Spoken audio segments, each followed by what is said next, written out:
الصلاة والسلام عليك يا رسول الله وعلى آلك وأصحابك يا حبيب الله. الصلاة والسلام عليك يا نبي الله وعلى آلك وأصحابك يا نور الله. درود پاک پڑھنے کے بے شمار فضائل و برکات ہیں. رسول اللہ صلی اللہ علیہ وسلم نے ارشاد فرمایا من صلی علیہ فی یوم 100 مرۃ قضى اللہ له 100 حاجۃ 70 منها لآخرته و30 منها لدنیا. آقا فرماتے ہیں جس نے روزانہ مجھ پر 100 مرتبہ درود بھیجا اللہ عز و جل اس کی 100 حاجات پوری فرمائے. 100 دن میں کہا 100 حاجتیں پوری ہوں گی. اے میرے پیچھے اسلامی بھائیو ذرا آپ چاہتے ہیں آپ کی دعائیں قبول ہوں, آپ چاہتے ہیں آپ کی حاجتیں قبول ہوں, آسان ہو جائے تو درود پاک پڑھیے. علی الحبیب صلی اللہ تعالی علی محمد صلی اللہ علیہ وسلم. مگر اچھی تربیت کیوں ضروری ہے؟ آج ہمارے پہلا ٹارگٹ ہوتا ہے بچہ اسکول کون سی پڑھے گا. اب تو سنا ایسی بھی اسکول آ گئی کہ بچہ پیدا ہونے سے پہلے نام لکھوا دیتے ہیں لوگ کہ بھائی ہونے والا ہے تو بچہ ہو یا بچی ہو نام لکھ لے تاکہ اگلی بار ایسا نہ ہو کہ ٹائم نہ ملے. اتنی فکر ہے اسکول جائے گا کون سی اسکول میں جائے گا, یہ فکر ہے کہ جناب آگے کون سی ڈگری حاصل کرے گا. بعض اوقات لوگ ملتے ہیں بتاتے بھی ہیں کہ میرا بیٹا فلاں بیچلر ہے تو ایم اے ہے تو ڈپلوما ہولڈر ہے تو فلاں ملک میں پڑھ رہا ہے. میں نہیں کہتا دنیاوی تعلیم نہ پڑھائیں, شرعی باؤنڈریز کے ساتھ اگر آپ کو دنیاوی اسٹڈیز کروانی ہے کروائیں, لیکن پہلے یہ سوچے کہ میرے مرنے کے بعد یا میری زندگی میں دونوں چیزوں میں کون سی تعلیم ہے جو اس کو میرے بھی قریب کر دے گی, رب کے بھی قریب کر دے گی, اور وہ تعلیم وہ دینی تعلیم ہے. کیا خوبصورت دین ہے ہمارا. ہم نے اپنے بچے کو دین کی طرف نہیں لگایا. اگر ہم بچے کو دین کی طرف لگا دیتے دین اس کو ہماری خدمت کی طرف لگا دیتے. ہم بچے کو قرآن و حدیث سکھاتے, قرآن و حدیث اس کو ہماری خدمت سکھا دیتے. ہم آج جو تکلیف اٹھا رہے ہیں اس کی وجہ یہ بھی ہے کہ بچہ ہم نے دین سے دور کر دیا. اگر آپ چاہتے ہیں کہ آپ کے بڑھاپے کا سہارا آپ کے بچے بنے, آپ کے مرنے کے بعد بھی آپ کے لیے صدقہ جاریہ بنے, تو آپ نے اپنے بچوں کو دین کی طرف لانا. کچھ اولادیں وہ ہیں جن کی ماں باپ نے تربیت ایسی کی ہم نہیں چاہتے, وہ خود رابطہ کر رہے ہوتے ہیں کہ ماں کا انتقال ہو گیا یا کچھ کنواں کھدوانا ہے, کوئی مسجد بنانی ہے, تو مدرسے میں میری ماں کے لیے مجھے کچھ کرنا ہے. کیوں؟ ماں نے تربیت ایسی کی, والد نے تربیت ایسی کی, انہیں ماحول ایسا دیا کہ ماں باپ کے مرتے ہی انہیں فکر ہو گئی کہ میری ماں قبر میں اکیلی ہے, میرا والد قبر میں اکیلا ہے, اس نے روز مجھے کھانا کھلایا تھا, آج میں روز اسے ثواب پہنچانے کا کوئی انتظام کروں. یہ اس بچے کے دل میں خیال کیسے آیا؟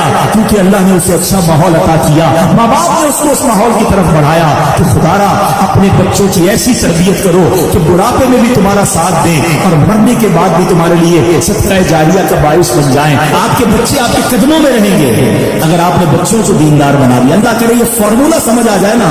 ہم سمجھتے بچہ میری بات مانے, میری کیوں نہیں مانتا؟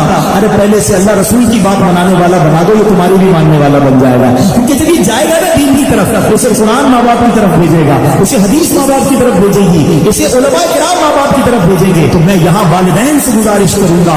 یہ بڑا مجرب ایک عمل ہم نے دیکھا, بزرگوں سے سنا کہ جس کے یہاں بیٹا نہ ہوتا ہو یا بیٹی کی تمنا ہو تو وہ سیدنا حمزہ رضی اللہ عنہ کے مزار پر حاضری دے کر یہ تمنا کرے کہ یا اللہ ان کی برکت سے جو بیٹا عطا فرماؤ, جب بیٹا عطا ہوگا تو میں اس کا نام حمزہ رکھوں گا. کئی حمزہ ملے مجھے, یہ بتایا تھا, ہم نے وہاں جا کے نیت کی اور یہ حمزہ ہمیں مل گیا. چلے جو نہیں جا سکتے آج ان کا تصور کر کے اللہ سے دعا کرنی ہے کہ اللہ ان کے صدقے بیٹا عطا فرما دے. ہم بیٹا نبی پاک کے مبارک چچا کے نام پر حمزہ رکھیں گے. میرا کریم مولا دینے والا ہے اور بچوں کے صدقے ہم پر بھی کرم ہو جائے گا. آپ کو مشورہ دیتا ہوں کہ اپنے بچے کو دین کی طرف بھیجیے, اس کو انکریج کیجیے. اگر وہ مسجد میں جاتا ہے اس کی حوصلہ افزائی کیجیے, اچھے ماحول سے اسے وابستہ کر دیجیے. واللہ آپ اپنے بچے کو دین کی طرف لگا دیجیے, دین اس بچے کو آپ کے قدموں میں ڈال دے گا, دین آپ کا فرمانبردار بنا دے گا. کیونکہ وہ جب قرآن پڑھے گا ماں باپ کے آداب سنے گا, جب وہ حدیث پڑھے گا اس کو والدین کا ادب پتہ چلے گا, تو میری دنیا بھی اچھی ہو جائے گی. اگر میری اولاد نیک بن جائے, اور سبحان اللہ مرنے کے بعد تو نیک اولاد نے کام آنا ہے.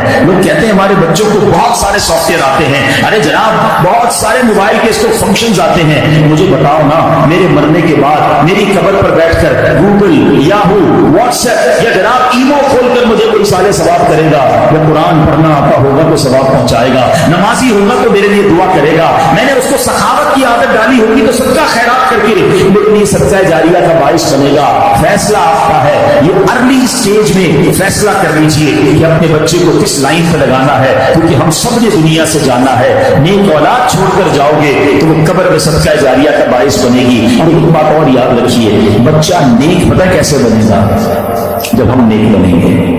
بچے کا سب سے پہلی انسپریشن اس کے والدین ہیں۔ وہ باپ کو دیکھتا ہے میرا باپ نمازی ہے کہ نہیں، باپ کہے میں صرف جمعے کی نماز پڑھوں، بچہ 5 وقت کا نمازی بن جائے، ایسا مشکل ہے۔ ماں کہے میں بے پردہ گھوموں، میری بچی کے پاں پردہ ہو جائے، ایسا بہت مشکل ہے۔ آپ کو اپنے آپ کو تبدیل کرنا ہوگا، اپنی بری عادتیں چھوڑنی ہوں گی، انشاءاللہ بچہ اس کو دیکھ کر نیک بننا شروع ہو جائے گا۔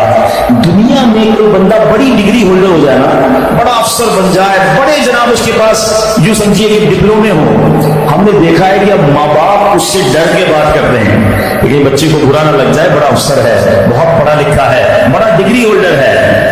مگر سچ بتاؤں کہ جب کسی کا بیٹا عالم بن جاتا ہے نا، مفتی بن جاتا ہے نا، تو وہ بیٹا ڈرتا ہے کہ کہیں ماں باپ کو برا نہ لگ جائے، کیونکہ اس کو شریعت نے بتایا ہے کہ ماں باپ کو اف نہ کہنا، ماں باپ کو تکلیف نہ دینا، ان کی دل آزاری نہ کرنا۔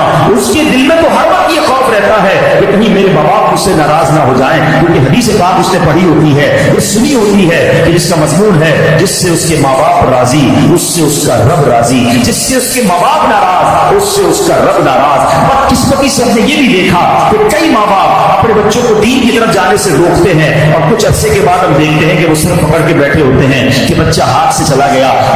یاد رکھیے ہم نے نارملی دیکھا ہے، میجورٹی کی بات کر رہا ہوں، سب کی نہیں، کوئی ناراض نہ ہو جائے۔ میں ہر ٹاپک پر بہت دیر تک گفتگو کر سکتا ہوں، لیکن ظاہر ہے کہ مجھے ایک وقت کے اندر اپنا بیان کمپلیٹ کرنا ہے۔ میں بہت مختصر بات کر کے آگے بڑھ جاؤں گا۔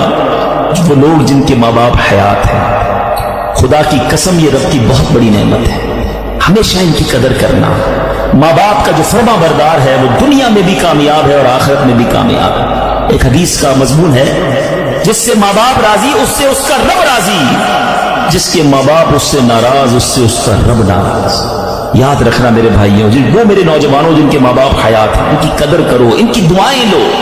خدا کی قسم اس کو کامیابی سے کوئی نہیں روک سکتا جس کے ساتھ ماں باپ کی دعائیں ہیں، اور اس شخص کو بربادی سے کوئی نہیں روک سکتا جس کے ماں باپ اس سے ناراض ہیں۔ دنیا میں اور بہت سارے گناہ ہیں، ہر گناہ کی سزا، اس کا رزلٹ، اس کا عذاب جو ہے وہ بندے کو مرنے کے بعد پتہ چلتا ہے، مگر ماں باپ کی نافرمانی وہ گناہ ہے کہ جس کا عذاب بندے کو دنیا میں دکھایا جاتا ہے۔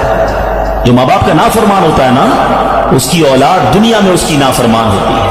آج آپ بہت سارے اسلام میں پرچیاں بھی دیتے ہیں، دعائیں بھی کرواتے ہیں، میں آپ کو ایک مشورہ دیتا ہوں، ادھر ادھر دعائیں مت کراؤ۔ جس کے پاس ماں ہے نا، اپنی ماں کے قدموں میں بیٹھ جائے۔ خدا کی قسم ماں دل سے دعا کر دے طوفان ٹل جایا کرتے ہیں۔ بھول گئے آپ کہ جنت میں موسیٰ کا پڑوسی بنا دیا اللہ نے؟